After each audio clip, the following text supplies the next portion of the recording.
Hello and welcome to Clickbait, and today is another unusual film review, as in a review of unusual film, not an unusual review of film. This is a roll of Washi X. Well, technically it's not a roll, it's just a little canister it came from. I've been hanging on to this on my desk. It looks really cool.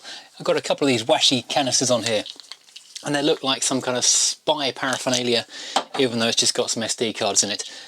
This is the roll of Washi X, which has been through the camera. You may remember a little while ago, back in May I think it was, if you cast your mind that far back, I headed down into the woods when the bluebells were in full bloom and had my trusty Minolta 7000i Dynax with the, what lens is this?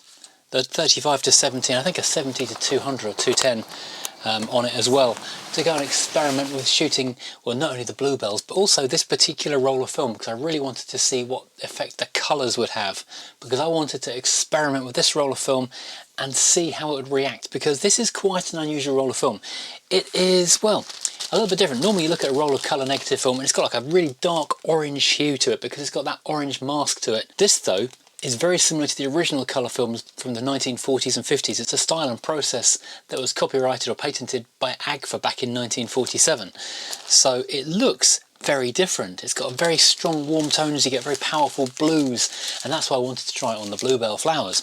Unfortunately, this film vanished into the ether. I think the post office might have lost it somewhere because it never seemed to arrive with Analogue Wonderland to be developed. And so I thought we lost it. I thought we'd lost those photos. Just had me traipsing through the woods, taking photos on the trusty Minolta Dynax 7000i. And of course, you got to look at the digital ones, which were very nice indeed. However, we didn't get the full effect of what could have been. But finally, the film turned up and Analogue Wonderland have processed it, and now I can actually see what these things are like. And they are really rather interesting because they are very different to what you get with your standard Kodachrome Gold 200 or something. Now you might be wondering what that orange mask on regular colour film does, and it's basically to balance the impurities and the imperfections of the colour dyes that are in that film. So it balances and corrects the colours so you get a more natural looking scan or print when you come to look at the photo. This being, well, very much an older style of film, it's actually known as a technical film because it hasn't got that dye in there. It gives a very different effect to what you'd expect from a regular roll of film. Also, and I haven't tried this yet, you can E6 process this. Normally you would process it as C41, like a regular colour print film, but yeah, you can bung it through an E6 and get a different result entirely, so that's something I want to come back to. It's not always the easiest roll of film to come by. It's not the cheapest either. This was about £15 from Analogue Wonderland. I have seen it elsewhere for between £10 and £15, and it comes in and out of stock as and when, because like all the Washi films, they tend to be limited runs and imported from all over the place. For example, the Washi D I really liked. That was a black and white film that was basically a Russian spy film. Loved that film. This is very similar in the fact that it's very, very contrasty, and you get a lot of deep blacks and a lot of grain. If you look at these, we have such a different aspect, different feel to the digital prints that we had over on the previous video. So traipsing through the woods, first of all we saw this incredible knotwork of vines going all over this fallen tree, and on this particular picture it's quite dark, it's quite contrasty. I can punch it up a little bit. Actually loses a bit of the character when you do that though. But what we find on all of these is that the blue of the bluebells is very purple indeed. It's really dark purple. From the initial scans, the green was so vivid, it looked odd. I had to turn the green down quite a lot in the scanning software because otherwise it looked like it was fluorescent.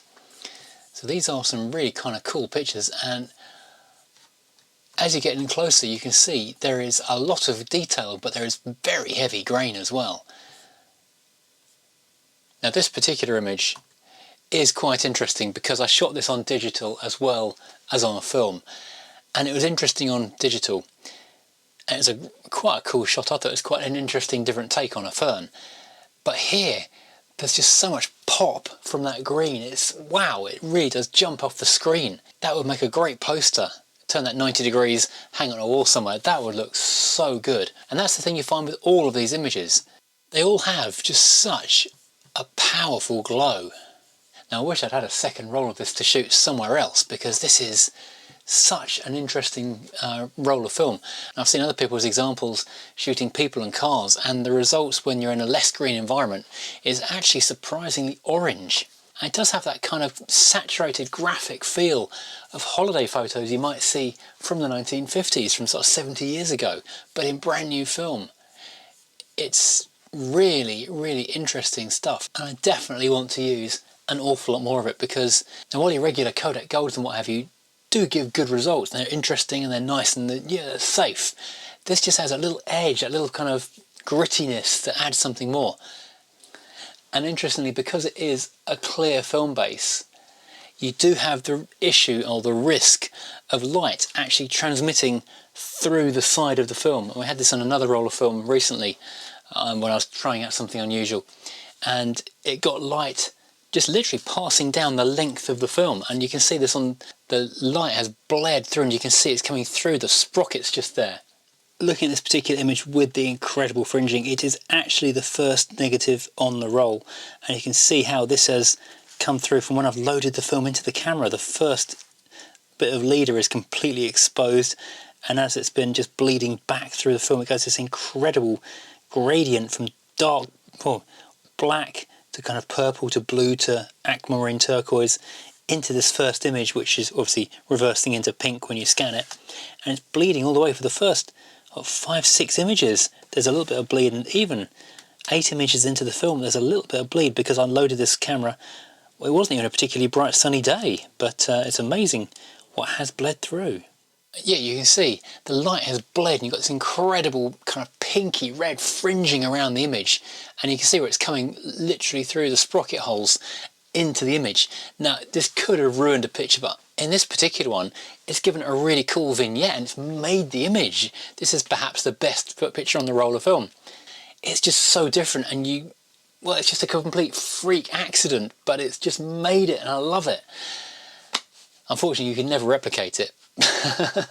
You couldn't plan to do it again, but there you go. This is a film that just gives you the result, the effect of being a photographer back in the 1950s when things were very much experimental still in the world of colour, because colour film hadn't really been around that long, and this is using that old technology, that old style. Let me read you what it says on the Film Washi website.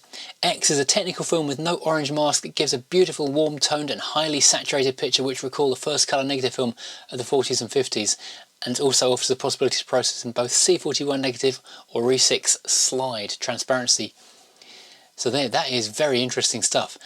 This is perhaps my new favourite film. I definitely want to buy a bunch more rolls of this because this is just amazing. I love the saturation, the punch, and that old time style.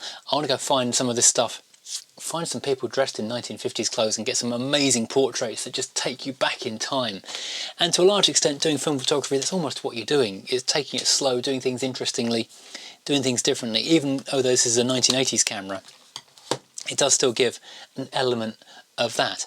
Maybe if I stuck a 1960s or 50s lens on this and then shot the Washi, that would be the ultimate time travel device. But yeah, Washi X, contrasty, interesting, different, punchy, love it. Grab some of this, it's good stuff. Buy some. Now thank you for watching. Please do hit like, please do hit subscribe, and join me again for more film reviews, camera reviews, digital interesting walkarounds, and lots of other stuff. Thanks for watching and goodbye.